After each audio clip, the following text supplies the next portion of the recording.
మాజీ ముఖ్యమంత్రి దివంగత నేత ఎన్టీ రామారావు గారి విగ్రహావిష్కరణ కార్యక్రమానికి ముఖ్య అతిథిగా విచ్చేసినటువంటి మనందరి ప్రియతమ నాయకులు రాష్ట్ర ముఖ్యమంత్రి గౌరవనీయులైనటువంటి రేవంత్ అన్న గారికి, పిసిసి అధ్యక్షులు మహేష్ కుమార్ గౌడ్ అన్న గారికి, వేదిక మీద ఉన్నటువంటి గౌరవ మంత్రులకు, తోటి ఎమ్మెల్యేలకు, చైర్మన్స్కి, వేదిక మీద ఉన్నటువంటి ఎన్టీ రామారావు గారి కుటుంబ సభ్యులకు ఈ యొక్క కార్యక్రమాన్ని విజయవంతం చేయడానికి వచ్చినటువంటి మీ అందరు కూడా మనస్ఫూర్తిగా నమస్కారాలు తెలియజేస్తూ, మరి ఈరోజు ఈ వేదిక మీద ఒక ఎమ్మెల్యేగా నేను మాట్లాడుతున్నానంటే ఇదంతా మన రేవంత్ అన్న గారి యొక్క ఆశీస్సులు, కాంగ్రెస్ పార్టీ యొక్క ఆశీస్సులతో, మీ అందరి యొక్క ఆశీర్వాదంతో ఈరోజు ఎమ్మెల్యేగా మీ ముందు మాట్లాడుతున్నాను. ఇంత పెద్ద అవకాశం నాకు కల్పించినందుకు పెద్దలందరికీ మీ అందరు కూడా మనస్ఫూర్తిగా ధన్యవాదాలు తెలియజేస్తూ, ఈరోజు ఎన్టీ రామారావు గారి 103వ జన్మదిన సందర్భంగా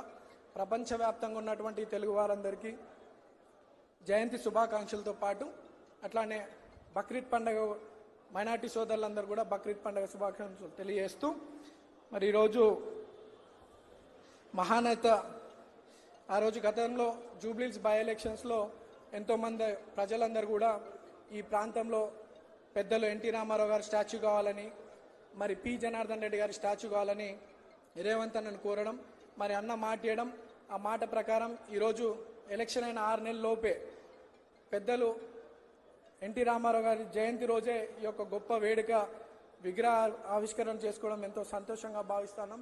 ప్రజలందరూ కూడా 4-5 రోజుల నుండి గౌరవ ముఖ్యమంత్రి గారికి ఎంతో కృతజ్ఞతలు తెలియాలని ఈరోజు ఇంత పెద్ద ఎత్తున రావడం జరిగింది. మరి అంత పెద్ద మహానుభావుడి విగ్రహం మా చేతుల మీదుగా జూబ్లీహిల్స్ కాన్స్టిట్యున్సీలో మాకు ఈ అవకాశం ఇచ్చినందుకు మనస్ఫూర్తిగా రేవంత్ అన్నకి కృతజ్ఞతలు తెలియజేసుకుంటూ, కేవలం విగ్రహ ప్రతిష్టనే కాదు, ఈ నియోజకవర్గంలో సంక్షేమ పథకాలతో పాటు కోట్లాది రూపాయల నిధులు అన్న శాంక్షన్ చేయించడం, అభివృద్ధి కార్యక్రమాలు కూడా బాగా జరుగుతూ ఉన్నాయి. ఆ రోజులలో పెద్దలు మహానాయుడు మహానేత ఎన్టీ రామారావు గారు పార్టీ స్థాపించి ఎంతోమంది బీసీలకు అవకాశం కల్పించినటువంటి వ్యక్తి. ఈరోజు బీసీలను కూడా మన రేవంత్ అన్న పాలనలో బీసీలకు కూడా అత్యధిక ప్రాధాన్యత ఇవ్వాలని, అన్ని రంగాల్లో అభివృద్ధి వాళ్ళు చెందాలని చెప్పి ఎంతో కోరుతా ఉన్నారు. మరి గడిచిన బై ఎలక్షన్లో ఒక బీసీ బిడ్డగా నాకు అవకాశం కల్పించినటువంటి రేవంత్ అన్న ఈరోజు ఒక నవీన్ యాదవ్గా మీరు నన్ను చూస్తూ ఉన్నారు. రేపు భవిష్యత్తులో 50 మంది నవీన్ యాదవ్ లాంటి యువకులని రేవంత్ అన్న తప్పకుండా రాజకీయ భవిష్యత్తు కల్పిస్తాడు, కష్టపడే వారందరినీ కూడా. ఇంత పెద్ద చక్కటి అవకాశం మాకు కల్పించినందుకు రేవంత్ అన్నకు మనస్ఫూర్తిగా ధన్యవాదాలు తెలియజేసుకుంటూ, ఈ యొక్క కార్యక్రమాన్ని విజయవంతం చేయడానికి వచ్చినటువంటి ప్రతి ఒక్కరికి మనస్ఫూర్తిగా ధన్యవాదాలు. యువ నవీన స్వరానికి ధన్యవాదాలతో వేదిక పైన సభలోనూ ఎందరో పెద్దలు ఉన్నారు, ఎన్టీఆర్ గారి అభిమానులు ఉన్నారు. ప్రజాపాలన ప్రభుత్వంలో అభివృద్ధి సంక్షేమ కార్యక్రమాల పట్ల ఆత్మీయత కనబరుస్తూ తమ తమ బాధ్యతలు నిర్వర్తిస్తున్న ఎందరో ఉన్నారు. అందరికీ నమస్సులతో పెద్దలు మండవ వెంకటేశ్వరరావు గారు శుభాకాంక్ష పలికేందుకు ఆహ్వానిస్తున్నాను. శ్రీ మండవ్ గారు.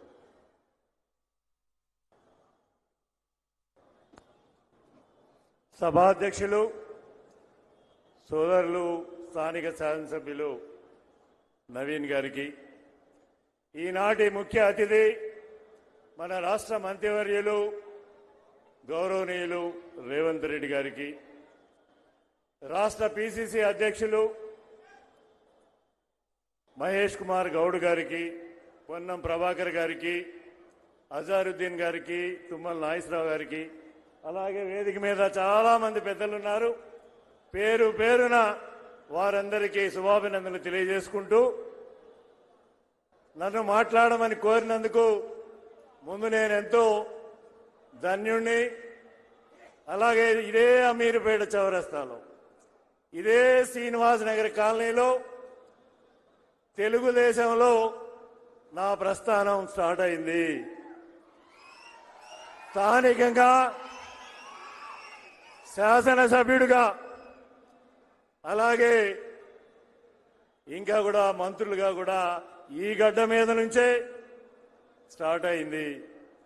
ఈ సందర్భంలో మా అందరికీ స్ఫూర్తినిచ్చి, తెలుగు జాతికి స్ఫూర్తినిచ్చి, తెలుగు జాతిలో విప్లవాత్మకమైన మార్పులు, సామాజిక మార్పుల్ని తీసుకొచ్చినటువంటి మహానుభావుడు ప్రత్యేకంగా తెలంగాణలో ఆనాడు అణగారిన పరిస్థితుల్లో అందరికీ స్వాతంత్రాన్ని యువకుల్ని మేల్కొల్పి మన ప్రాంతాల్లో ఉన్న రాడికల్స్ లో కూడా వాళ్ళ తుపాకీలు బట్టి యుద్ధం చేశారే తప్ప సమాజంలో మాట్లాడే యువతని మేల్కొల్పి వాక్ స్వాతంత్రాన్ని ఇవ్వలేదు. ఆ రోజుల్లో ఉన్నటువంటి పటేల్ పట్వారీ వ్యవస్థని, దొరల వ్యవస్థని, భూస్వామ్య వ్యవస్థని ధిక్కరించి మాట్లాడే నైతిక హక్కుని యువతకిచ్చినటువంటి మహానుభావుడు ముందు ఎన్టీ రామారావు గారు. అంతేకాదు చాలా విషయాలు పెద్దలు మాట్లాడతారు, నేను ఎక్కువ మాట్లాడాల్సిన అవసరం లేదు. వారికి అవకాశం ఇస్తూ సామాజికంగా మార్పు రావడానికి ఈ రోజున రాష్ట్ర రాజకీయాల్లో, అక్కడ ఉన్నటువంటి ఉమ్మడి రాష్ట్ర రాజకీయాల్లో రాజకీయ నాయకులకి ముందుకు వచ్చింది అంటే ఆయన స్థాపించినటువంటి తెలుగుదేశం పార్టీగా చెప్పట్లేదు, కానీ మా అందరికీ ఉత్తేజాన్ని ఇచ్చి ఆయన స్టేజీల మీద స్పీచ్లు ఇచ్చి మహా ప్రచారంలో మాట్లాడుతూ ఉంటే మా రోమాలు నిక్కబొడిచాయి. మా లాంటి యువకులు ఎందరమో ఎన్నో లక్షల మంది నాయకులై, ఎంతో మంది ఎమ్మెల్యేలై, ఎంపీలై, ఈ రోజు రాష్ట్రంలో ముఖ్యమంత్రులుగా అలాగే కేంద్రంలో మంత్రులుగా చేసేటువంటి మహాభాగ్యాన్ని కలిగించినటువంటి ఎన్టీ రామారావు గారి స్ఫూర్తి మరవలేనిది. ఆయన ఈ తెలుగు జాతికి ఇచ్చినటువంటి వన్య మరవలేనిది. ఇంకా కూడా చిరకాలం తెలుగు జాతి ఉన్నంత వరకు ఈ రెండు రాష్ట్రాల్లో మహానుభావుడుగా ఎవరెన్ని రాజకీయాలు మాట్లాడినా ఆయన మహానాయకుడుగా. చివరిలో మేము ఎప్పుడు అనుకుంటాం, రామాయణం వినేటప్పుడు రామాంజనేయ యుద్ధం అంటే రాముడు ఏంటి, ఆంజనేయుడు యుద్ధం ఏంటి, ఇదేదో కథ రాశాడు అనుకున్నాం. కానీ నిజ జీవితంలో ఆయన ఇచ్చినటువంటి ఆత్మాభిమానం, ఆయన నేర్పినటువంటి శౌర్యం, కొన్ని రాజకీయ కారణాల్లో ఆయనతో విభజించినటువంటి ఒక చిన్న సర్బాన్ని చెప్పుకోక బాధ అనిపిస్తుంది. ఏదేమైనా మా అందరికీ ఆ రోజైనా ఈ రోజైనా ఏ రోజైనా తిరుగులేని మహానాయకుడు ఎన్టీఆర్. ఆయనకి నివాళులు అర్పిస్తూ జై ఎన్టీఆర్. ధన్యవాదాలు సార్. అనుభవం పండిన బృంద సారథి, ప్రభుత్వం పార్టీల మధ్య పటిష్ట వారథి ఆనరబుల్ ఎమ్మెల్సీ మహేష్ కుమార్ గౌడ్ గారి శుభాకాంక్ష.